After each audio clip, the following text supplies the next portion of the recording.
네, 안녕하세요. 주식은 역시 끼리끼리새 끼리십니다. 안녕하세요, 여러분들. 자, 오늘 같은 경우는 증시가 좋지 않았습니다. 어떠한 뉴스가 있었는지 한번 확인해 보도록 할게요. 첫 번째, 대통령이 비트코인 세력이라고 합니다. 두 번째, 카카오 네이버가 폭락을 했습니다. 그 이유가 뭔지 빠르게 알아보도록 할게요. 세 번째, 무인 편의점에서 우리가 물건을 훔친다면 훔칠 수 있을지 한번 보도록 하고요. 그리고 마지막으로 현대중공업 IPO가 끝나가고 있습니다. 이 효과로 조선주가 상승할 수도 있다고 하네요. 자, 매일매일 주린이를 위한 경제뉴스 10분 정리, 오늘 또 같이 공부하러 와주셔서 진심으로 감사합니다. 오늘은 2021년 9월 8일 수요일입니다. 같이 공부하시죠. Let's get it!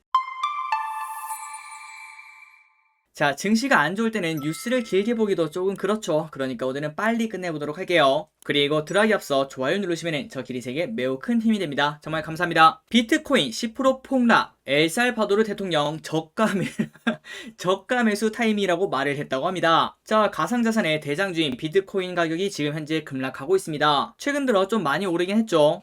그런데 오늘이 바로 엘살바도르 정부가 세계 최초로 비트코인을 법정화폐로 인정을 했다고 합니다. 그런데 정말 아이러니하게도 여기에도 뉴스에 팔아라 이런 소식이 나왔다고 하네요. 그래서 세계 처음으로 비트코인이 법정화폐가 되었지만 비트코인의 가격은 오히려 10%씩 폭락을 하고 있다고 합니다. 그런데 여기서 특이한 점은 엘살바도르가 이를 틈타 저가 매수에 나서고 있다고 합니다. 참고로 엘살바도르에서는 비트코인을 어떻게 사용하는가 그걸 봤더니 원래 법화는 미국 달러화였다고 합니다. 거기에 더해서 비트코인 역시 같은 지위를 부여하기로 했는데요. 그래서 비트코인으로 마트에서 물건을 살 수 있고 정부의 세금을 낼 수도 있다고 합니다. 그리고 엘살바도르 정부는 이를 위해서 전날까지 비트코인 400개를 사들였다고 하는군요. 자, 비트코인 가격이 워낙 높다 보니까 400개 하니까 야, 무슨 나라가 400개만 사냐 그런 생각을 할 수 있을 것 같은데요. 그런데 그 와중에 비트코인의 가격이 쭉쭉 떨어지고 있는데 엘살바도르 정부는 이를 매수 기회로 활용해 관심이 모아지고 있다고 합니다. 나이브 부켈레 대통령은 법화 채택 첫날인 이날 트위터를 통해 새 비트코인 150개를 매입했다며 저가에 사들인 것이라고 썼다고 합니다. 참고로 비트코인 150개는 한국 돈으로 약 81억 정도가 된다고 하네요. 그래서 지금 현재 엘살바도르 정부가 보유한 비트코인은 150개를 더해서 총 550개를 가지고 있다고 합니다. 만약에 여기서 가격이 더 떨어지면 엘살바도르가 물렸다고 볼 수 있겠죠. 그렇기 때문에 대통령이 나서서 지금 현재 저가 매수의 타이밍이다 이렇게 말하는 것 같네요. 자, 최근 비트코인의 차트를 보도록 하겠습니다. 최근 3일 정도의 차트인데요. 자, 여기 보시면은 갑자기 쭉 떨어졌다가 지금 현재 슬금슬금 하락하고 있는 걸 확인할 수 있죠. 그래서 코인을 하시는 기리분들은 또 고민을 하실 것 같습니다. 야, 이번에도 라고 할 때 살걸, 이러한 전략이 통할 것인가, 그 부분에 대해서 정말 많은 투자자들이 지금 고민을 하고 있을 거라 생각을 해볼 수 있습니다. 자, 코인에 투자하시는 기리분들 모두 성투하시길 바라도록 하겠습니다.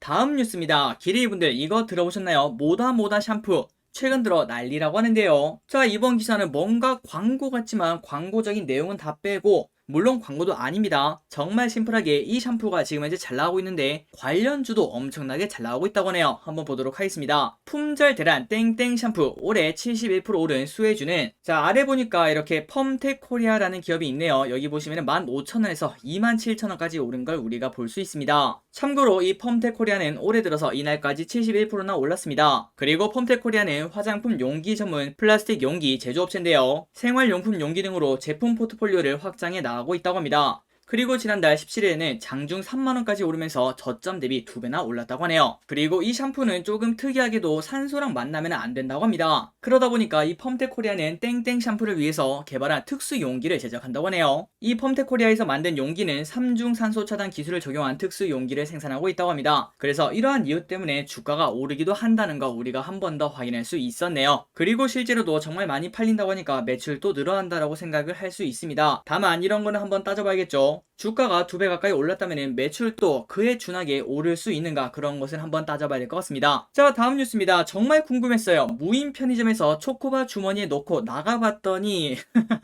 진짜 제목 센스가 대단한 것 같습니다. 작은 에너지바를 주머니에 숨기고 나가도, 20g짜리 가벼운 쇼핑백 하나만 들고 나가도, 심지어 출입구 밖으로 상품을 던져버려도 결제가 된다고 합니다. 자, 이걸 보고 개인적으로 순수한 궁금증이 생겼습니다.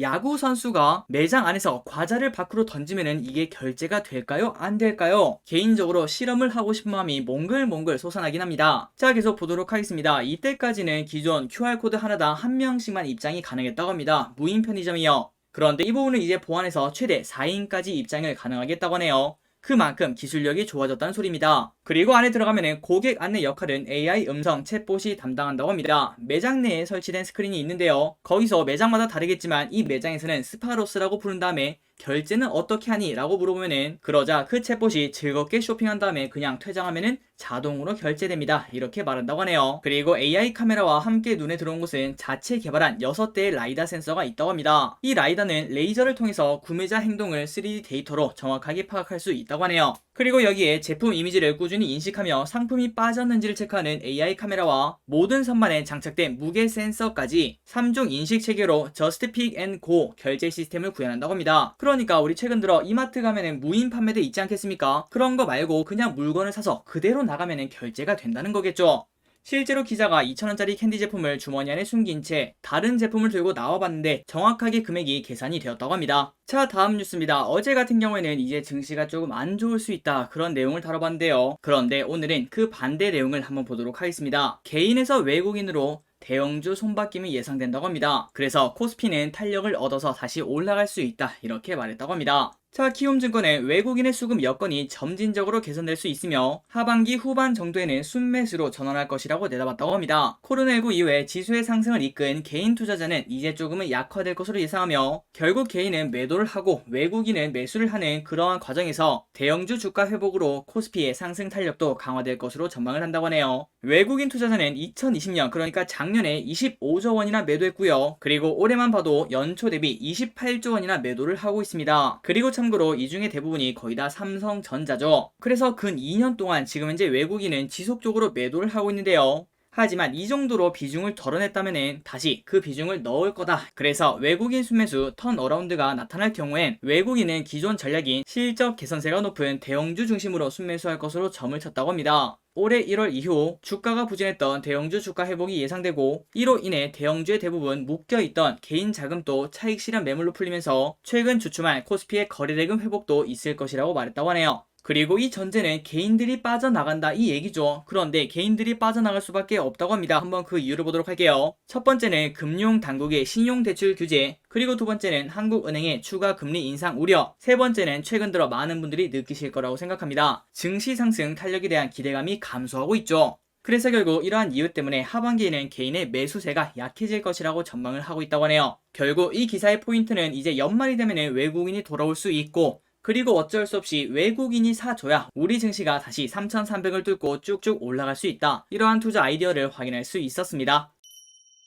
그리고 아마도 대세 상승장이 온다면 이러한 뉴스가 바탕이 되지 않을까, 그런 생각을 해볼 수 있습니다. 바로 먹는 코로나 치료제라고 볼 수 있겠죠. 자, 먹는 코로나 치료제 연내 긴급 승인 임박, 위드 코로나 새 분기점 만나, 이러한 기사를 한번 확인해 보도록 하겠습니다. 자, 올해 안에 코로나를 치료하는 경구용 치료제가 허가를 받을 전망이라고 합니다. 그리고 국내에도 내년쯤 먹는 코로나19 치료제가 도입될 것으로 기대가 된다고 하네요. 7일 제약업계에 따르면 미국계 글로벌 제약사 화이자와 그리고 머크가 각각 먹는 코로나19 치료제 임상을 개시를 했습니다. 지난번에 우리가 이 뉴스를 같이 확인을 했었죠. 그리고 코로나19 경구용 치료제는 독감 치료제로 잘 알려진 타미플루와 같이 먹는 약의 형태로 만들어져 복용의 편의성과 치료 효과 등에 대한 기대를 받고 있다고 합니다. 현재 가장 빠른 임상은 바로 머크라고 하는데요. 이르면은 10월쯤, 당장 다음 달입니다. 미국 식품의약국 FDA에 긴급 사용 승인을 신청할 예정이라고 하는군요. 그리고 우리나라 역시 여기에 발맞춰 나가고 있다고 합니다. 정부 역시 코로나19 경구용 치료제 도입을 위해 올해 추경을 통해서 예산을 편성하고 있다고 합니다. 그리고 질병관리청 또한 코로나19 치료제 구입 예산 중 168억 원을 경구용 치료제 투입에 배정을 한 사실이 있다고 합니다. 그리고 이 경구용 치료제가 무조건 만들어져야 되는 이유가 무엇인가? 바로 델타 변이 그리고 뮤 등 다양한 코로나 변이 바이러스가 지속적으로 출현을 하고 있죠.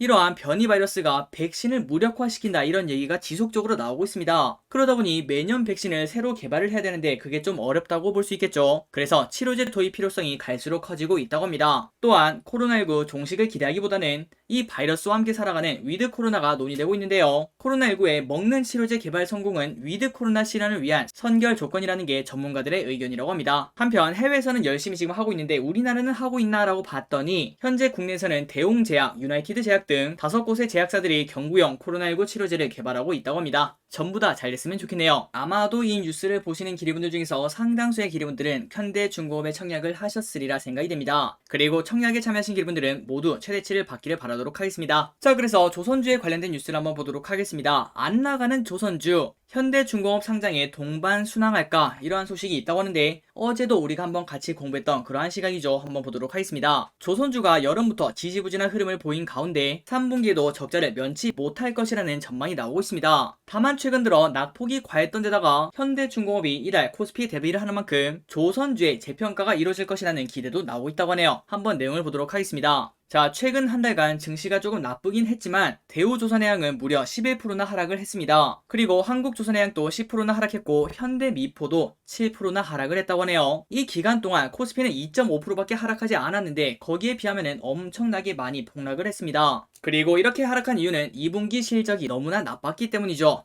하지만 3분기 실적 전망도 좋지 않다고 합니다. FN 가이드에 따르면 증권사들은 대우조선해양, 삼성중공업, 한국조선해양은 3분기에 영업적자를 낼 것으로 전망하고 있는데요. 그나마 현대미포조선이 109억 원의 영업이익을 내겠지만 역시 지난해 3분기보다 62%나 줄어든 수준으로 전망을 하고 있다고 합니다. 하지만 증권가는 이제부터는 매수 기회로 봐야 된다고 입을 모으고 있습니다. 먼저 주가 급락의 원인으로 꼽히던 후판 가격, 그러니까 철판이겠죠. 이 우려도 잦아들고 있다고 합니다. 자, 후판은 선박에 쓰이는 두꺼운 철판으로 조선 원가에 큰 영향을 미칩니다. 그런데 지난해는 톤당 66만인데 올해 상반기에 48%나 급등했죠. 하지만 조선업체들이 후판 가격의 인상분을 서서히 성과에 반영하고 있는 데다가 급등세도 잦아들고 있다고 합니다. KB증권에서는 최근 철광석 가격이 떨어지고 있는데 이렇게 철광석 가격이 떨어지면은 후판 가격 인하로 연결될 것이다. 게다가 이미 반영된 공사 손실 충당금이 환입이 된다면은 실적 개선 시점이 당겨질 가능성이 있다고 말했다고 하네요. 그리고 이러한 타이밍에 현대중공업의 상장도 조선업종을 다시 보는 계기가 될 것이라는 기대가 나옵니다. 기관 수요 예측에서만 무려 1836대 1의 경쟁률을 기록했기 때문에 사람들의 관심이 현대중공업뿐만 아니라 다른 조선주에도 몰릴 수가 있다는 거겠죠. 그러다 보면은 지난번에 상장한 일진 하이솔루스처럼 그 전후로 수소에 관련된 기업들이 쭉쭉 오르지 않았겠습니까? 그러한 흐름이 조선주에도 나타날 수가 있다고 하네요. 한번 기대분들도 이러한 시각을 공부해보시면 좋을 것 같습니다. 자, 다음 뉴스입니다. 한국조선 8월 선박 수주 압도적 1위, 올해도 중국 넘는다. 바로 팩트만 보고 넘어가도록 할게요. 자, 국내 조선사들이 지난달이죠. 지난 8월 전 세계에서 발주된 선박의 절반 이상을 수주하는 압도적 1위를 가지했다고 합니다. 그래서 이러한 뉴스도 충분히 호재라고 볼 수 있을 것 같습니다. 자, 다음 뉴스입니다. 애플의 계절이 오고 있다고 합니다. 아이폰 13에 기대감이 조금씩 생겨나고 있다고 하네요. 애플의 계절이 왔다. 전통적으로 9월에는 새로운 아이폰 시리즈를 공개해왔던 애플은 벌써 9월 중순을 향해서 가고 있기 때문에 아이폰 13에 대한 기대감도 커지고 있는 상황이라고 하네요. 특히 최근에는 아이폰에 대한 사양, 출시 일정, 이러한 윤곽이 나타나면서 삼성전자의 새로운 갤럭시 Z 시리즈와 불꽃 튀는 경쟁도 예상이 된다고 합니다. 자, 해외 IT 매체에 따르면 애플은 오는 14일날 아이폰 13을 공개하고 그리고 24일날 공식 출시할 것으로 전망이 된다고 합니다. 그리고 모델은 일반형, 미니, 프로, 프로맥스 이렇게 4가지로 출시될 것으로 예상이 된다고 하는데 전면 카메라가 위치한 노치 부분이 변화할 것이라는 예측도 나오고 있다고 합니다. 그리고 이 부분 때문에 우리나라에도 관련주가 갑자기 널뛰기를 했었죠. 적에도 위성통신 기술 적용도 최근 시장을 들썩이게 만들고 있는데요. 긴급 상황에 처했을 시 위성통신 기능으로 문자 메시지를 보낼 수 있는 기능으로 애플이 이 기술을 도입하면 글로벌 스마트폰 시장에서는 최초가 된다고 합니다. 다만 당장 아이폰 13에 적용될지에 대한 여부는 불투명하다고 하네요. 자, 이렇게 새로운 아이폰에 대한 기대감이 쭉쭉 올라가고 있지만 다른 한편에서는 부정적인 전망도 계속 나오고 있습니다. 일단 변화 예상폭이 예상보다 작기 때문에 소비자들에게 임팩트를 주기 어려울 것이란 예측이 있으며 그리고 전작인 아이폰 12가 엄청나게 흥행을 했기 때문에 아이폰 13의 초반 수요에 부정적인 영향을 끼칠 수 있다고 합니다. 사실 핸드폰을 1년마다 바꾼 사람은 그렇게 많지 않으니까요. 더불어 최근 삼성전자의 폴더블 폰이 큰 호응을 얻으면서 아이폰 13의 수요를 일부 잠식할 것이라는 분석도 있다고 합니다. 자, 지난번에 아이폰 관련주에 대해서 한번 공부를 해봤는데 과연 아이폰 관련주 여기서 더 올라갈 수 있을지 한 번쯤 더 공부를 해볼 필요가 있어 보입니다. 자, 오늘 난리 났습니다. 네이버, 카카오 대폭락, 진짜 대폭락이죠. 시가총액 5위 안에 들어가는 기업들이 갑자기 10%씩 빠지기 시작합니다. 자, 그 이유가 무엇인가? 바로 정치권과 금융당국이 본격적으로 플랫폼 규제에 나섰다고 합니다. 우리가 주식 투자라면 그런 격언이 있습니다. 절대 정부랑 싸우지 말라. 그리고 그거를 살짝 변형해서 절대 페드랑 싸우지 말라 이런 얘기가 있죠. 그런 것처럼 어쩔 수 없이 기업은 정부를 이기기 쉽지 않습니다. 그러다 보니 이러한 뉴스가 나오니까 바로 엄청나게 폭락하는 걸 확인할 수 있네요. 자, 그래서 뭐라고 했는가 그걸 보도록 하겠습니다. 콕 집어서 혁신 기업을 자부하는 카카오가 공정과 상생을 무시하고 이윤만을 추구했던 과거 대기업들의 모습을 그대로 따라가서는 안 된다 이렇게 밝혔다고 합니다. 그리고 현재 국회에는 네이버, 카카오 등 온라인 플랫폼의 불공정 거래 행위를 금지하는 내용의 법안들이 계류 중이며 금융 당국에서도 카카오페이와 네이버 파이낸셜 등 금융 플랫폼에 대한 규제 시동을 걸었다고 합니다. 자, 이 부분은 도대체 무슨 소린가 그걸 봤더니 이러한 금융 플랫폼이 소비자 맞춤형 상품을 비교 추천하려면은 금융소비자보호법에 따라 금융위원회에 등록을 해야 된다고 합니다. 하지만 이때까지 플랫폼은 금융상품을 우리가 광고하는 거지 비교를 하는 게 아니다 이렇게 말하며 규제를 피했지만 금융당국이 이제 규제를 들이댄 것이라고 하는군요. 자, 그래서 지금 현재 2시가 조금 넘는 시간입니다. 카카오 마이너스 10%, 네이버 마이너스 8%. 물론 나중에 보면은 야 지금 사야 된다 이런 생각을 해볼 수 있겠지만 이런 식으로 갑자기 급격한 하락과 엄청난 거래량이 동반된다면은 최소한 며칠 동안은 더 빠질 수 있는 위험도가 분명 존재하고 있습니다. 일단 내일 같은 경우에는 선물 옵션 만기일 아니겠습니까? 그러니까 이번 주에는 관망을 하는 게 조금 좋다라고 생각합니다.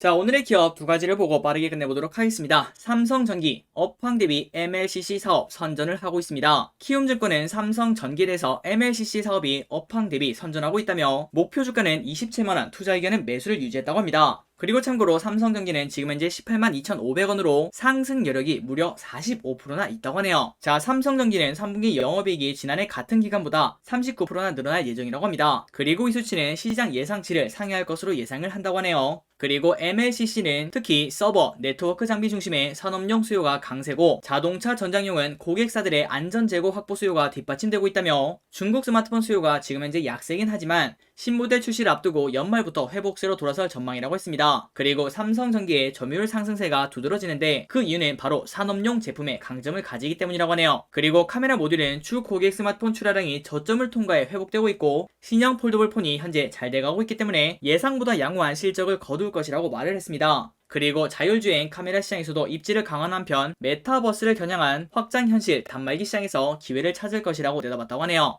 자, 그런데 삼성전기는 혼자 움직이지 않습니다. 물론 단기적으로는 따로 움직일 수가 있겠지만 대부분 장기적으로 보자면은 삼성전자랑 같이 움직이더라고요. 그렇기 때문에 올해 초에 고점을 찍었던 삼성전자랑 비슷하게 고점을 찍은 걸 우리 확인할 수 있습니다. 그 다음부터는 슬금슬금 쭉 빠지고 있죠. 그래서 결국 삼성전기가 다시 올라가려면 삼성전자와 같이 올라갈 것이고 그리고 아까 제일 처음에 뉴스를 봤다시피 올해 하반기 그러니까 4분기쯤이 되어야 외국인들이 시가총액 상위 종목 중심으로 이렇게 매수를 할 거니까 날씨가 추워지면은 추워질수록 삼성전기가 다시 쭉쭉 올라갈 수도 있지 않겠나 이런 생각을 해볼 수 있겠네요. 아마도 많은 기리분들이 삼성전기 그리고 삼성전자에 투자를 하고 계실 거라고 생각합니다. 여러분들이 너무 지쳐서 늦지 않게 빠르게 다시 상승을 해줬으면 좋겠습니다. 자, 마지막입니다. KT 통신 3사 중에 가장 기대되는 배당이 있다고 하네요. 그래서 주가 레벨업을 할 수 있다고 합니다. 자, 하나금융투자는 KT가 9월에서 10월 배당 투자 시즌을 맞이해 주가 레벨업이 나타날 수 있을 것이라 기대를 했습니다. 그래서 투자 의견 매수와 목표 주가 45,000원을 유지했다고 하네요. 이와 함께 통신 서비스 업종 내 최선호주 의견도 지속을 했다고 합니다. 자, 2021년 그리고 2022년 추정 총 배당금 규모로 봤을 때 지금 현재 KT는 과도한 저평가 구간이라고 했습니다.